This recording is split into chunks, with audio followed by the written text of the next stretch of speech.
Hey everybody, it's Chris with Life 180 and welcome to this live feed. I thought I had about 20-30 minutes or so here and I wanted to hop on here because I did a video last week on the nationwide New Heights Accumulator, one of the top products that all the agents with World Financial Group are selling right now. Did a video kind of review on that product and got a lot of feedback in the comments. And self-admittedly, I will say that, you know what, the video was getting pretty long. I felt kind of rushed, got through some stuff, and to some of the comments' defenses, they were right. I missed communicating certain elements that I wanted to communicate. So in all fairness, I wanted to come on here, and I'm just doing it live because I had 15, 20 minutes, and I was like, you know what, let's just get on here and do this, have a conversation about it. And what I did is I went through and I copy and pasted. I'm looking down at my computer screen here. So I went down, I copy and pasted some of the comments. And so what I'm gonna do is I'm going to actually show some of the comments. So what I did here, I'll just show you. How about that? So what I'll do is I'll just show you my screen. And ultimately I copy and pasted. You can see here, this is how much I take everybody's feedback seriously here, because like the bottom line is, I want to kind of go through this. There's no specific order to these comments as far as importance. With full transparency, I literally just went through in order of how I found them, going down the comment string on the video. And I figured I'm not sure I'm going to be able to get through them all today. Depends on how fast I'm able to get through them. The one thing I want to make sure I don't do though is rush. So I want to make sure I'm able to get through and articulate my points, find all the right information, do all that, and rather than do a produced video, do a live. And if it takes me a while to get through and find all the information and communicate my points and kind of make sure that I'm not showing that I have this huge bias, because while I do have a bias, by the way, for whole life, I have a bias for a reason, by the way, because I came from the Index Universal Life space. I understand how these products work. I've talked with the actuaries who've actually designed these products. I have one of the top IUL guys in the world, and actually in another video, I had another person ask me if I would do a video on how to properly structure an Index Universal Life policy with the right assumptions going around the IUL policy. And so what I'm actually gonna do is bring one of the industry leaders who runs a BGA that does millions and millions and millions of dollars of premium every single year. And I'm gonna have him come on here and talk and show you how to do that. But in the context of this video, I wanna just go through these comments and kind of go from there. So actually, before I do that, I wanna make sure I don't have anybody in the room waiting, talking. So I'm gonna have to bounce back and forth just so everybody knows, because I can't see any comments with my setup here on YouTube when I'm off the screen when I'm sharing and looking at this stuff. So let me just look at this comment first. So this is just the top comment that came through. So this was a response to somebody else who was asking, said he had an IUL that he just got and is new to the industry, was uncertain about it. So Matthew Schloss, who actually is the guy who designed the illustration that I did the evaluation of, responded to him, and he said, also this video is a biased approach with a lot of truth left out in order to push whole life. First of all, I'm not pushing whole life because I can't sell whole life. I can't sell anything right now. I'm not a licensed agent. So I'm just going through and using my experience and using my industry knowledge. I train life insurance agents. I've trained IUL agents. I've trained whole life agents. I've helped with marketing. I've helped with sales development. I've helped with all that stuff, selling millions and millions of dollars of premium. And it's not that I have a problem. I want to make that like emphatically clear. It's not that I have a problem with Index Universal Life. I have a problem with the assumptions and the lack of clarity and transparency in Index Universal Life when it's being sold. And so that's important. So as you can see, okay, so he's saying I'm pushing an agenda. Keep your IUL, he says, just ensure that it was structured correctly in the structure and not structured wrong, and you're using a strong company and IUL. So here's the thing that I'll say to this in context to this product. So I have this product up here, and I've got a couple things going on. But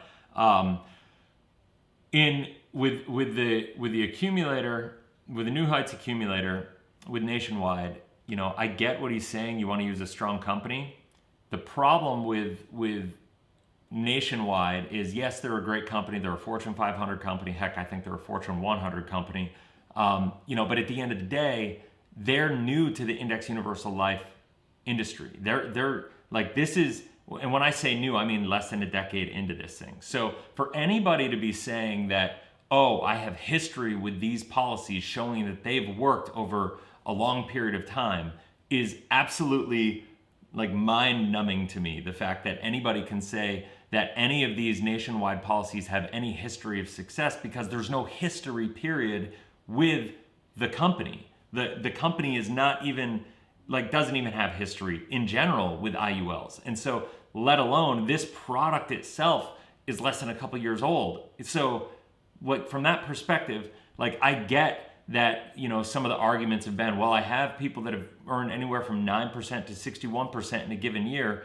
Can that happen in a bubble, in a vacuum? Sure, it can, absolutely. There are outlier situations.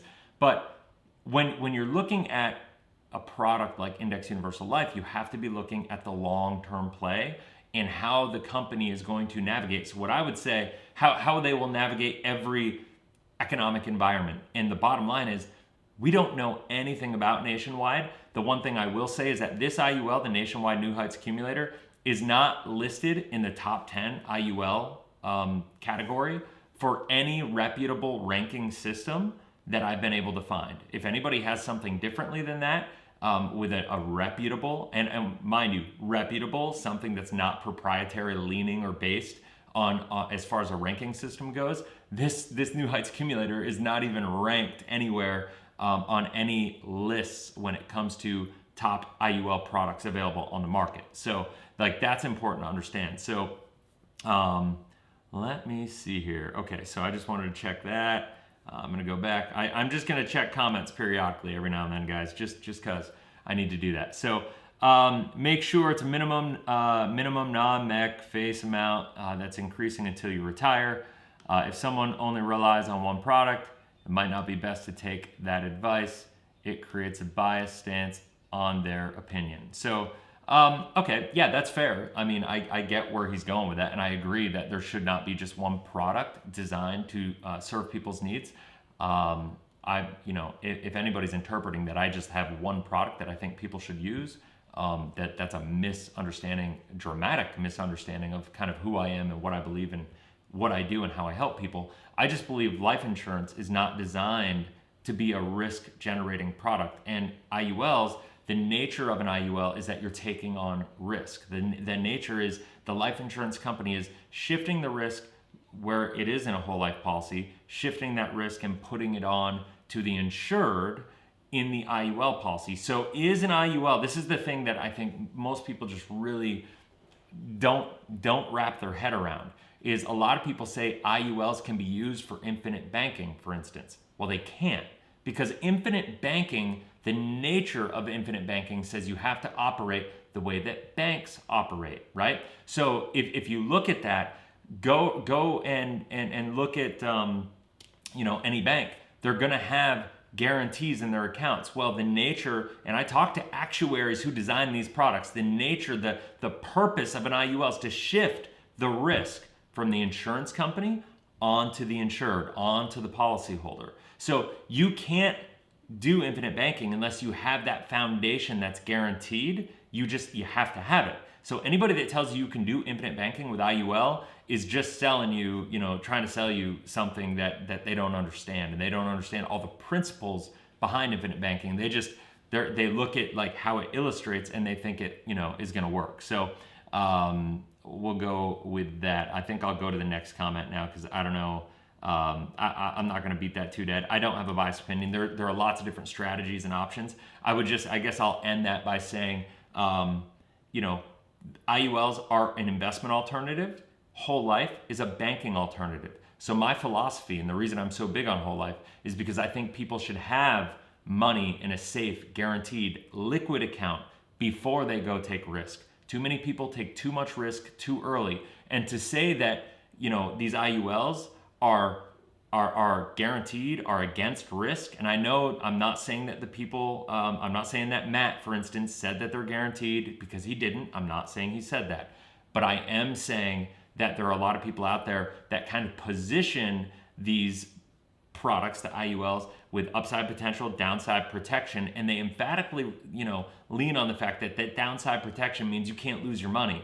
And they like to lean on the 6.32% assumption. Well, guess what? That's not even the internal rate of return of the policies, because you have to take out all the fees and expenses and all that stuff and kind of go from there. So IUL can make sense for the right person at the right time with the right assumptions. But I believe that people shouldn't be taking the risk of an IUL until they have a financial foundation that is a fortress that cannot be lost in any economic environment. And that's why I like whole life first. And then if you have the right whole life policy and you decide you want to take an IUL as your risk after the fact and you want to leverage it, then okay, that's fine. I mean, I guess if you want to do that, I would personally take risk in other areas. But if I'm going to be risking my money to get wealthy, I'm going to risk my money in other areas. I'm not going to risk it in a life insurance contract. And I think as I go through these questions, hopefully some of the reasons why will come up. So we'll go from there. Let's see here. Okay, no comments yet. Okay, good. We'll just keep going. All right, so next question is, when interest rates start going back up, I guess it's more of a comment, when interest rates start going back up, they will, which they will based on inflation that is coming, interest rates will go back up, and so will cap rates in the general fixed account. And the participation rates on these will have no reason to be reduced. I've been getting plenty of emails recently on participation rates, I assume he's saying, on certain annuities going back up, and those don't receive a monthly premium. So what he's saying is he's been getting emails on certain companies raising or talking about the fact that they may be raising their participation rates. I haven't seen any of that anywhere, honestly. And if anybody has any information, any emails from any corporation talking about the fact that they're going to be raising payout rates on any indexed product, whether it's an annuity, whether it's an IUL, send it to me. I'd love to see it. I'll stick my foot in my mouth and I'll eat it. There's nothing but talk about reducing dividends, reducing fixed account performance. That's what the changes in section 7702 are all about right now. Life insurance companies are freaking out right now because of the fact that they couldn't with full financial stability back up their 4% guarantees because of the fact that we've had interest rates at too low levels for too long of a period of time, and it's impossible to get guaranteed fixed returns. And life insurance companies are masters at managing risk, and if they're not able to do that, it means it can't be done right now. And that's important to understand. So if anybody is saying that they can pull that off, I would love to see it. I'd like to see it on paper from the company that said that. Until I see it on like a letterhead from a company, I don't believe it. It's just somebody probably pitching a marketing scheme for something. The one thing I will say here though is, we could go round and round and round about this, about interest rates going back up. I mean, listen, in a perfect world, here, I'll get off here and I'll talk to the camera for a sec. In a perfect world, I think interest rates should go up. We have, see babe, in a perfect world, sorry, my wife was leaving the house. In a perfect world, I think interest rates have to go up. We're in a very similar environment that we were in 1979. The problem is we have more unfunded liabilities, we have more debt, we have a higher budget deficit. We have all these things going on, and the reality behind that is because of our debt, because of all these things, I don't think we can raise interest rates. I think the Fed has backed itself into a corner. And then there are people out there, you either listen to the Peter Schiffs of the world, who are the inflation bugs, buy gold, buy the fixed hard assets, those sorts of things. And then you have the Harry Dents of the world who believe that, we're going into a period of austerity, we're going into a period of contraction, that we're going to have a deflationary environment because of a combination of demographics and because of a combination of all the economic forces that be. He thinks that we're going to have deflation. So the bottom line is in an inflationary period, interest rates are going to stay low. In a deflationary period, that means we do the right thing. We raise interest rates. But here's the thing. This is the argument to this. Is he says here, when interest rates start going back up, which they will based on inflation rates, then the cap rates in the general fund will be fixed. And that's fine and good. But here's the bottom line. If interest rates go up, what does that mean? That means we're having higher inflation. So interest rates have to go up. And what does that do? That pulls money. The nature of our elastic currency that we created with the Federal Reserve in 1913 is, but with Keynesian economics, the way that we run our fiat currency system through is inflation works by doing this. When the economy is doing poor, we can reduce interest rates and we can pump money into circulation. That's ultimately what it means. So by reducing interest rates, more money gets flooded into the environment. That helps prop up prices, right? The problem is now we've backed into a corner. We've been doing it for so long. And so now we're like, oh my gosh, we've propped all this money into the economy, yet it hasn't really fixed anything. I mean, we've propped prices up, but now we have these problems, and now unintended consequences of said actions have created stresses in other sectors of the economy, and other like the fixed market, like savings. Retirees are getting hurt so bad right now. Baby boomers are in a massive crisis right now. So like those are some of the unintended consequences. When interest rates go back up, what is that doing? That's sucking money out of the economy. And if interest rates go back up, it doesn't matter what the participation rates are going to be in these index universal life policies, because the performance of the actual indexes are going to be horrible. They're not going to perform. They're just not. Like, and around the gate, like the other thing that I'll say to this is, I think there was a comment on this earlier, but I want to go here real quick. And here you go. Like somebody in one of the comments, and I don't know if I have it on there, but mentioned I breezed over the fact that the participation rate.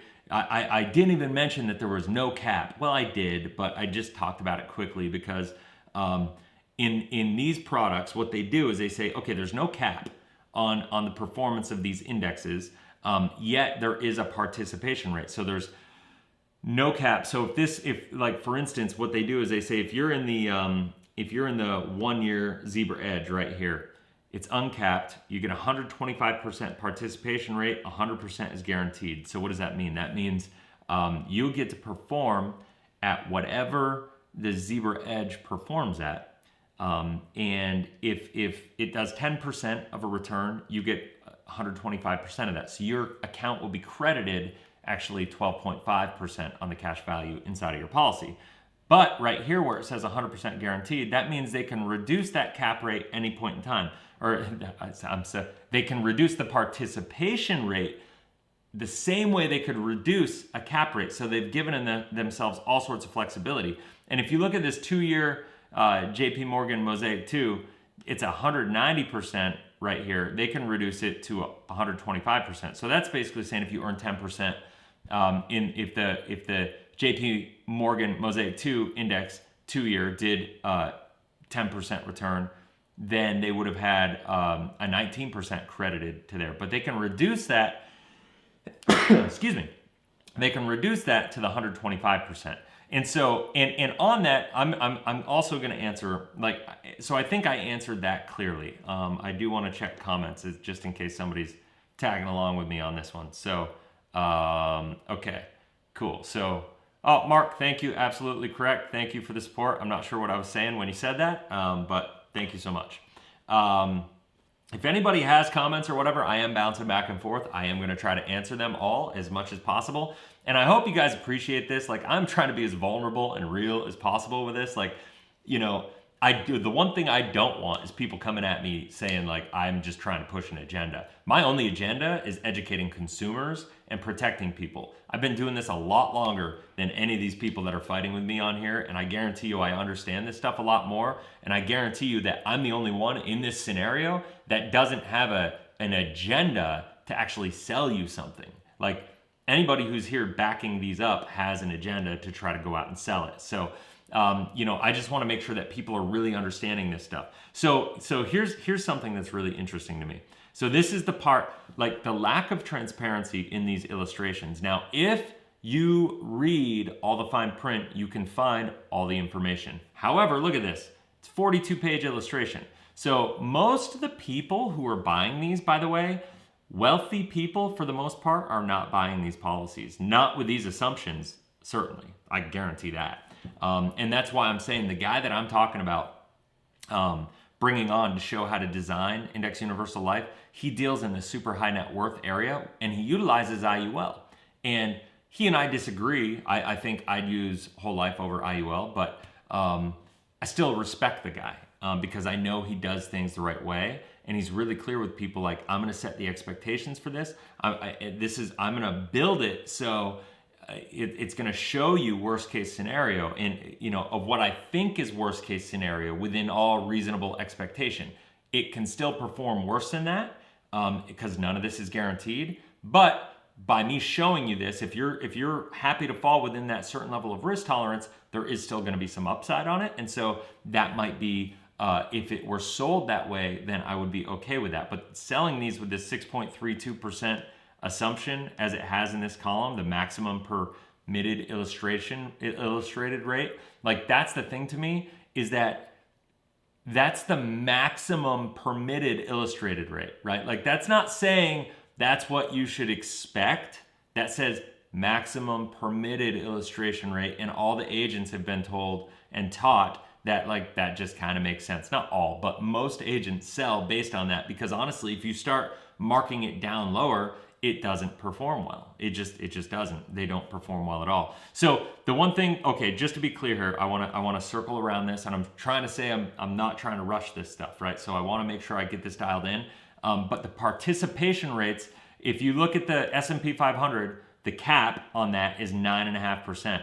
In the video I did, I talk about the fact you should never buy an IUL that doesn't use an index that is one of the major indexes because the other ones are manipulated. The other ones are, or they can be manipulated very easily. Like the JP Morgan Mosaic 2, you know, that, like, I'm sorry, but I don't trust it.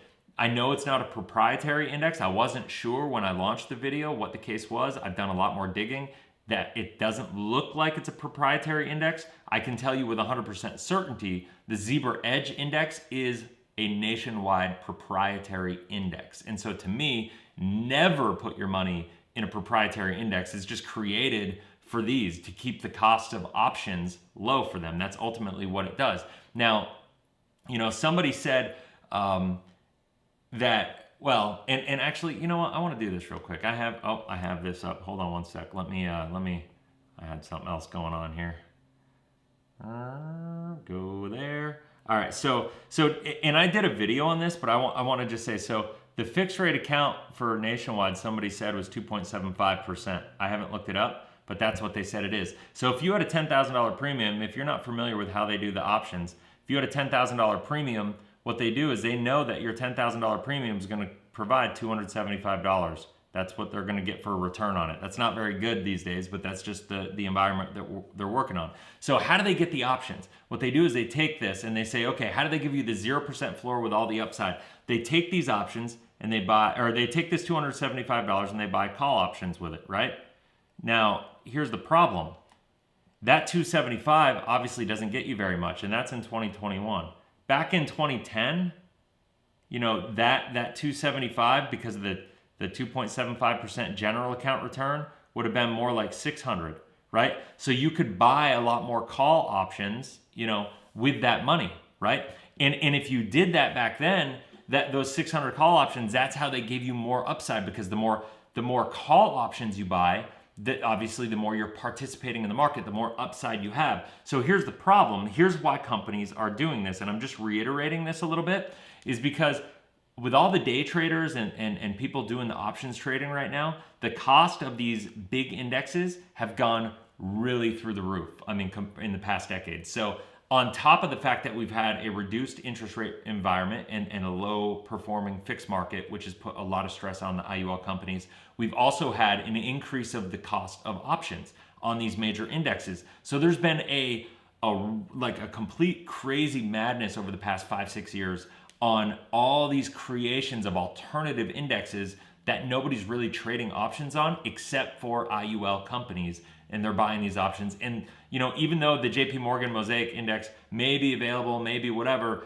it was created specifically for this industry, right? And so to me, I just don't trust stuff like that, because the inherent nature of me, when I understand how these products are designed and what the mindset is of the insurance company, of transferring the risk from them to you, and knowing that anytime that, you know, that these policies perform greatly, that is taking away ultimately from the general account. Now think about it this way, and this is just like, I want to take like use some common sense in the theory and the philosophy behind this. Okay, so if let's go here again. If this was so awesome, right? And if this worked, right? Saying, okay, listen, we know that this $10,000 is going to create $275, and we know that $275 is going to be able to buy call options, and those call options are going to be able to produce this result. Think about this philosophically, okay? I really want to slow this down, and this is like I know that this is hard for people that don't understand this stuff really deeply, but let's look at this. If the insurance company that is having a hard time getting a 3.5% to 4% guaranteed fixed return on their money, if this worked so well, if this philosophy works so well, and an IUL could do this, and the IUL would perform so greatly that it was this great tool, that it was that amazing, if an insurance company thought that that product was actually going to perform at that level, why would the insurance company not do that same strategy to manage the risk on their entire general fund? Why not? Because it doesn't work. It doesn't work that way. And when you look at the moving parts, the reason it doesn't work that way, and the reason that these IULs design in this flexibility, is because all of these high participation rates in this one, I guarantee you, will be reduced over time. I mean, like, I don't have enough history with Nationwide, because they're not old enough, quite frankly, to see reducing cap rates, to see reducing participation rates. But I do have enough history in the industry seeing cap rates that used to be 16%, now at 6%. Seeing cap rates that, 5 years ago, 6 years ago, were 14.5%, are now 8.25% with Midland National. Like other companies, I get these things sent to me all the time. I see it every single day. Like Nationwide is not going to be any different, because the principles of how IULs are designed to function, you cannot separate the performance of an IUL away from the general account of that carrier. You just can't do it, because if you could, the insurance carrier, just use common sense. The insurance carrier would take this strategy that they're using for you to do so great in your IUL, and they would do it for themselves, because guess what? They could do it without any insurance costs, without anything, right? Like if it works for you in your IUL to make sense, after all the charges, admin costs, insurance charges, all these different things, if it works for you, after all the managed money fees that actually like go in for, because you're paying for a fee for that. It's not technically a managed money fee, but there are expenses in this thing for your money that's invested, right? And so like, if it worked that well and they're not paying the fees, they just get to reap the rewards of the benefits of managing the call options properly. Why wouldn't they do that for the entire general account? Like the fact that people don't see that really honestly just makes my head want to explode. So, oh, sorry. NW stands for Nationwide. I'll just write that in there. Thanks, Mark. Appreciate it. And so here's the deal. Gosh, man, I like this stuff. It drives me crazy when I hear this stuff. So the thing with this, and the only other thing I want to say on this, and I think it is a comment that is below that I want to be able to address, is the fact that this page right here, the JP Morgan Mosaic 2 and the Zebra Edge are new indexes, right? So they show 30-year historical average here in the top right corner. You can see it says 30-year historical average. And the problem is the only one on here that has a 30-year historical average is the S&P. All these other ones are new. And my problem is it doesn't show anywhere here in any asterisk saying any back-tested stuff. Now, can I find it? Yes, I can. I can find it. And if I go down here, I think it's page 5. Yes, it shows it right here that the JP Morgan Mosaic 2 Index was established on December 28th, 2016, and the New York Stock Exchange Zebra Edge was established on 10/11/2016. So both of them, a couple years ago, 5 years ago, less than 5 years ago, from the time I'm filming this.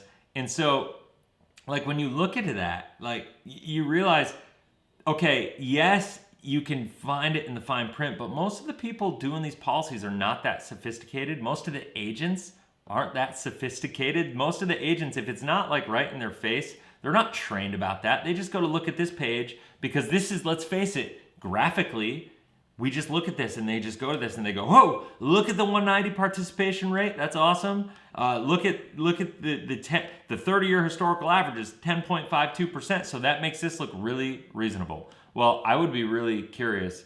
The bottom line is if I were to build, like, think about this. If I were to build an index in 2016, any index, I could build that index and I could back test it.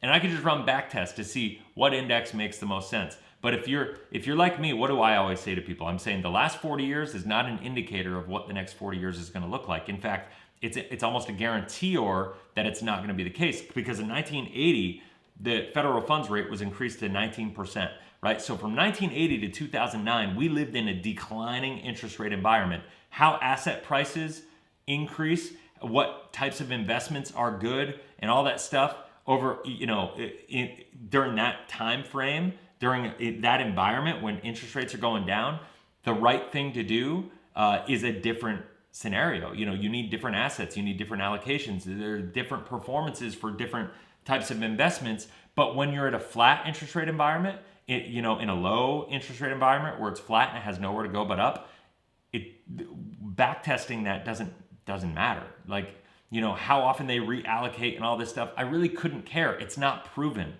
All they did was find a back test. They built an index according to a back test, and then now they're selling it. And yes, do they say that it's are they transparent right here in the fine print with an asterisk? Yep. Why they don't say put an asterisk next to this down here, right? Why they don't do it here and say look at page 5 for details? What, to me, because it's a sales tactic. This is not about consumer stuff. This isn't about like trying to set you up and show you the information to help you make an educated decision about your IUL.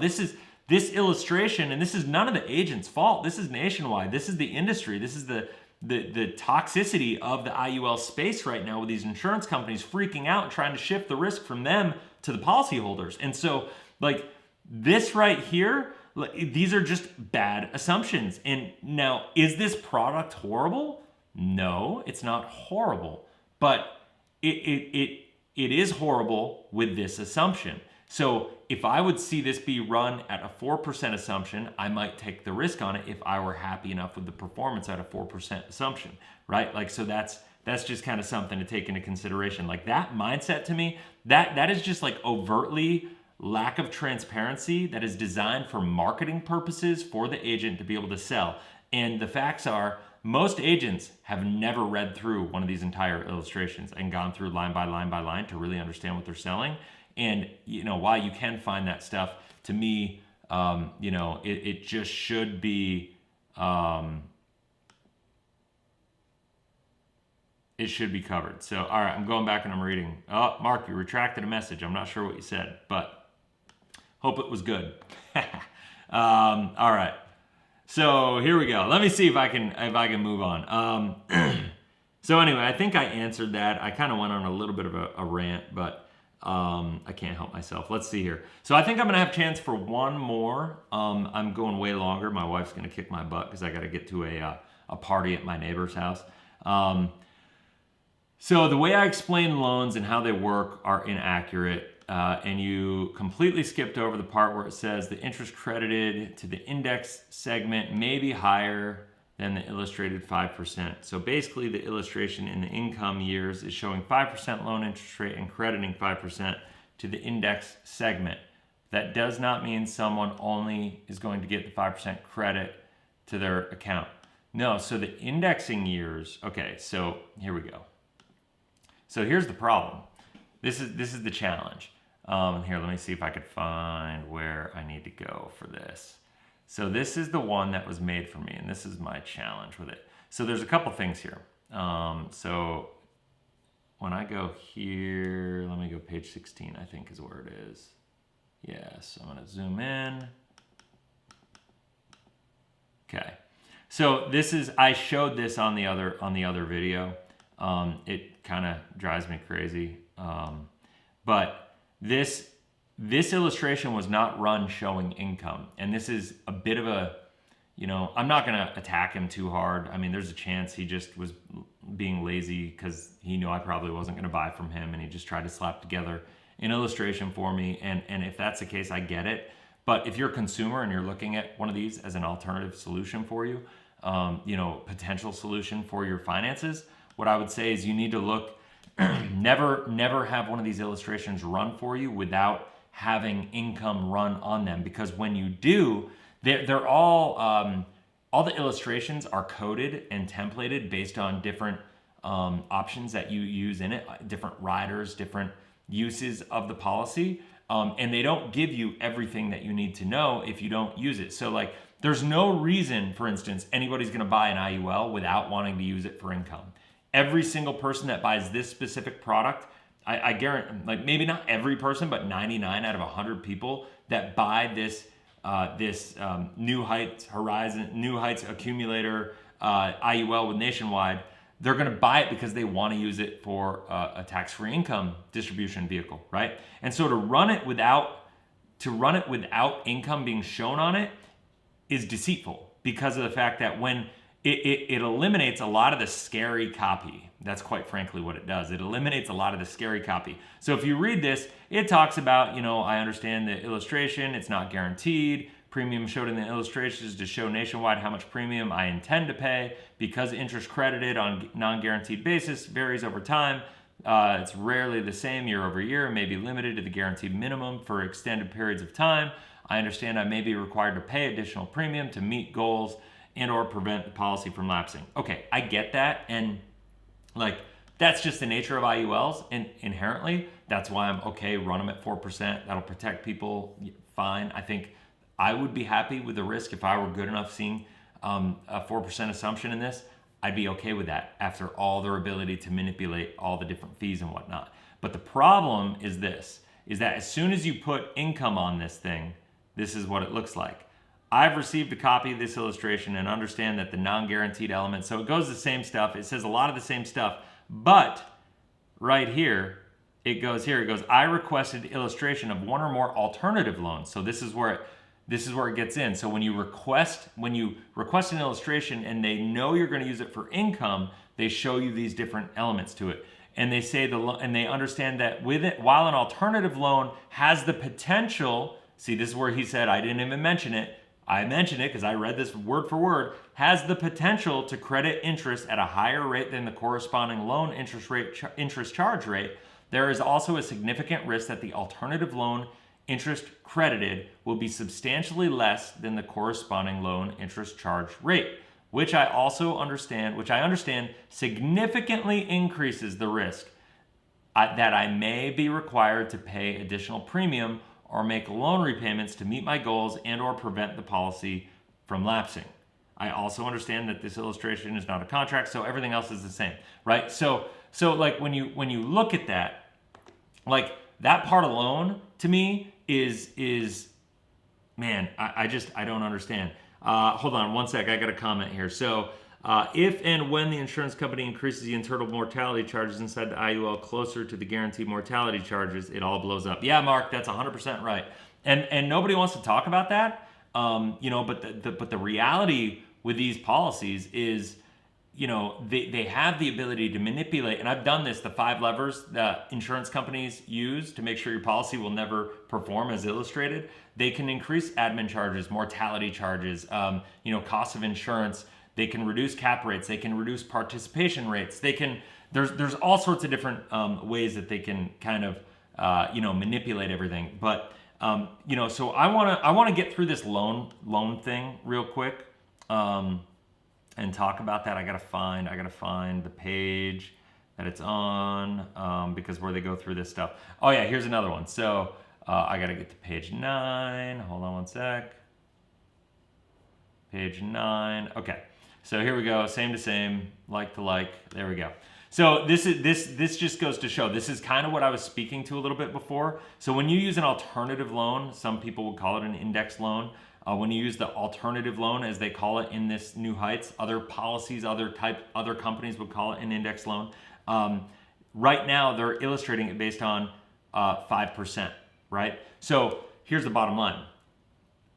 A lot of people, I got some comments, people telling me that you could use a declared loan rate, and you could use a declared loan rate, but here's the problem. When you use a declared loan rate, it's a wash, basically. You're basically saying, okay, I'm gonna pay a lesser amount, but I don't have the ability to participate with arbitrage, to be able to earn a positive spread. So the bottom line is nobody is running these declared rates because they don't illustrate as well. They all get run, most get run. I can't say all ever, I suppose, but when it's 99% of the time the case, I'm just gonna say all. So just take that asterisk. But when they use these alternative loans, it's important to understand this stuff, right? So check this out. This explains alternative loans, and I want to show you some stuff here. Let me see here. See, on this page, illustrated, it's not available because I did not take any loans in this illustration. So then a lot of this copy is left out. But if I go over to this other illustration, now there's some copy in here because it says current alternative loan rate is 5%. The illustrated loan rate is 5%, right? And so what does that mean? That means that they're illustrating you, but because of AG 49, regulation AG 49, right? That allows, that is ultimately what dictates the 6.32% maximum illustrated rate. Nationwide has to get into compliance with what the maximum illustrated value that they can show is on an illustration. And so that's what they come up with. But I read an amazing article the other day, and I'll do a video on it because it was actually talking about that fact, about the fact that just because actuarially it can be proven doesn't mean mathematically the life insurance carriers can back it up, which is kind of fascinating. It was a really fascinating article. But when you run it with illustration, with income run out of the illustration, it actually adds in this. This illustration includes an alternative loan for which the accumulated value remains allocated to the interest strategies selected and continues to earn assumed credit interest rate. Index Universal Life illustration regulations require that the maximum assumed interest rate credited to the accumulated value in the alternative loan illustration is equal to the lesser of the illustrated rate or the loan interest rate charge, currently 5%. So since this is illustrated at 6.32%, had he added this, it would have reduced the performance of all loan performances to 5% plus 50 basis points, 0.5%. So it would have run it at 5.5% instead of 6.32%.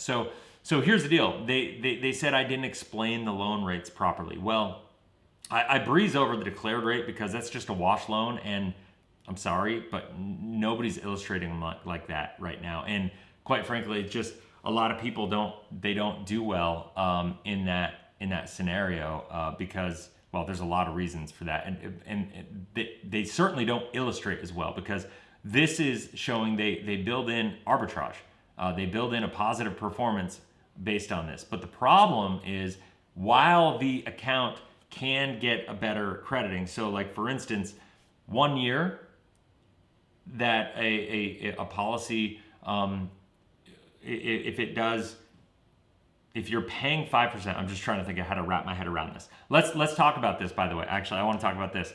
If interest rates go up, at all, or even if they don't, the insurance company has the ability to increase your loan rate, guaranteed maximum. So let's say they raise it to 6%. If they raise it to 6%, even if they just did it at 5%, every time you take a loan, that's an expense inside the policy that has to get paid for. Now, all the illustrations, when they show the income, they show that the positive performance, the positive arbitrage is more than making up for your loan expenses. But remember, your expense in the policy is the net amount at risk between the amount of cash value and the amount of life insurance at play, right? So I'm almost done. So sorry, I got people coming after me. So what happens is if you have a scenario where you have all these loans that are piled up, or you take a $100,000 loan for income, and you have that 5% expense fee, and then the next year the account does negative, and you're still taking a loan that year. Now you got $200,000 in loans, so you have 5% on that. And if that has another negative year, now all of a sudden that $10,000 is stacking up on you. And if all the while participation rates, remember, you're doing this in retirement. So you're doing this when the costs of getting it wrong are way more expensive. So if during that time they increase your loan rates, everything goes up. All the money that you've borrowed gets more expensive. So that's craziness to me. So it's variable from that context. And so your insurance costs can go up, charges could go up, admin charges could go up, mortality charges could increase. All these different things. And when you bring that into consideration, these things, I know they said I didn't explain them very well, and I said exactly what I said just now. I just did it a lot faster on the last video, but it's really important to me, the transparency. I'm looking at this from a consumer perspective. Like if I were to get this illustration, I'd look at this, if somebody made it for me, I'd be like, okay, $20,000 a year. Let's see, is this no, it's a guaranteed. Let me get to the non-guaranteed. I'd get to the non-guaranteed section, and I'd go down here, and I'd be like, okay, at age, let me get down here to 65, I put 500,000 in, and I'd have 1.094 million. Like that seems like a really, really good number, right? Like 1.04, like 1.1 million, we'll say, seems like a really good number. But then there's a long-term care benefit for 370,000. That seems awesome, right? But like at the end of the day, there's alternative, account assumptions that you have to look at here that, if I put in the net surrender value with the alternate rates are 654,000. So if, when I put 500 grand in, I only have 654,000. It's showing this because that's actually a viable chance that that's going to happen, right? So expectations are hugely different, right? And then it didn't happen here, but what would happen most of the time is people would turn on income at age 66 because that's how these things are done. And so when you start showing income, the difference in assumptions can completely massacre your ability to take income out of these things. And then when you start taking the loan rates, and if you use alternate loans in the policy, and then they don't work out the way that you're hoping they're going to, they can completely implode everything. And so at the end of the day, really what matters the most is that this is a way that the insurance company has completely shifted a risk.